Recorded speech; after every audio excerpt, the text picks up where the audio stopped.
Welcome to Chapter 3, the back assembly. Primarily cabling, zip ties, and grommets on the back panel.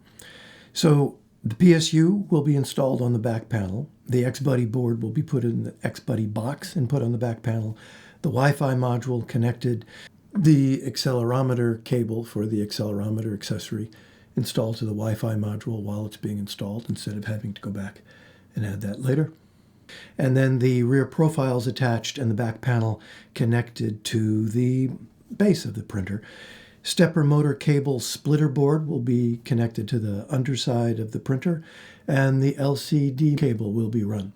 So in some ways, not the most exciting chapter, certainly not the most complicated, a little fiddly with wiring here and there, but a fundamental step in getting the electronics in place and ready to begin building the rest of the mechanical systems on the printer that are going to connect to all of those things.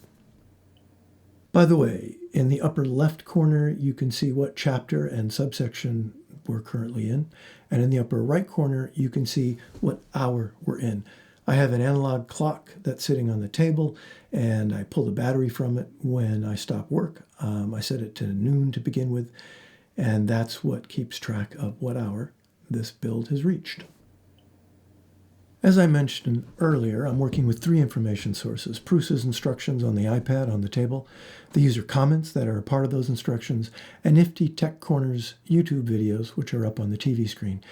Now I'm working with a 4th source from my iPhone because I wanted the details for the accelerometer cable installation without losing my place. Having so many different instruction sources almost certainly slowed me up as I did this assembly, but perhaps also contributed to not making any mistakes.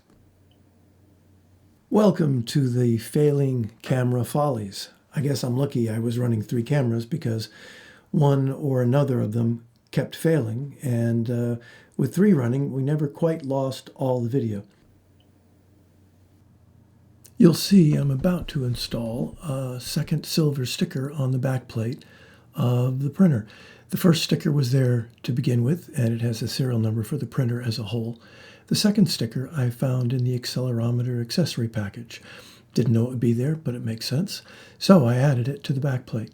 Later on, I found a similar sticker in the Buddy 3D camera packaging and added it as well. So I ended up with 3 serial number stickers on the back of my Core One.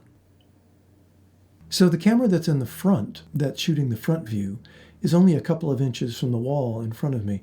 I've put a mirror behind it so I can get a sense of what's on its screen, so I can even reach around the phone and tap record and stop without unmounting the phone.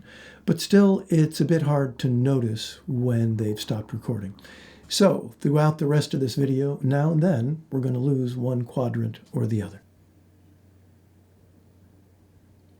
The X-Buddy box, the PSU, the Wi-Fi module, and the accelerometer cable are all installed, and I realize I forgot to mention at the beginning, we're also going to install the fans and the grill and the temperature sensor for the fans that hang on the back panel.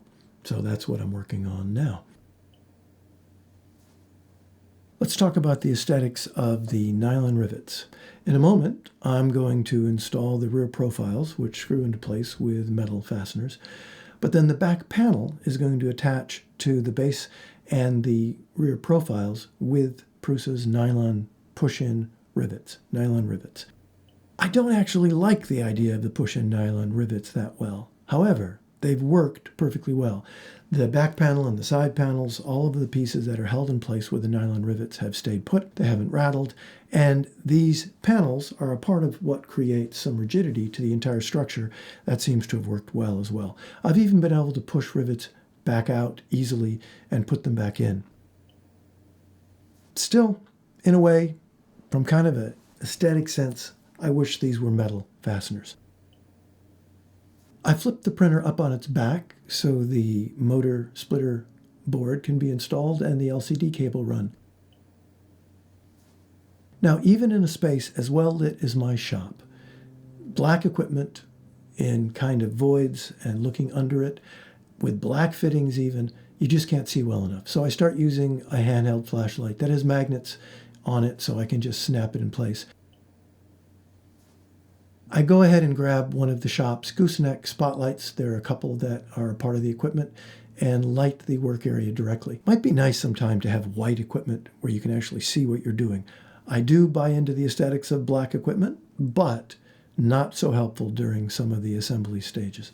As I connect the last connectors in this chapter and check all three of the information sources I'm using to make sure everything I've plugged in is plugged into the right ports, that finishes up Chapter 3, the back assembly. Next up, Haribo time, and again, I am not eating them.